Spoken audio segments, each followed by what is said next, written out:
கர்த்தர் சொன்னார் கீழ்ப்படிந்து நான் ஏழையை கட்டினேன் காக்கப்பட்டேன். கர்த்தர் சொன்னார் கீழ்ப்படிந்து நான் ஏழையை கட்டினேன் காக்கப்பட்டேன்.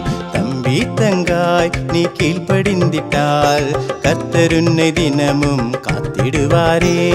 தம்பி தங்காய் நீ கீழ்ப்படிந்திட்டால் கர்த்தர் உன்னை தினமும் காத்திடுவாரே.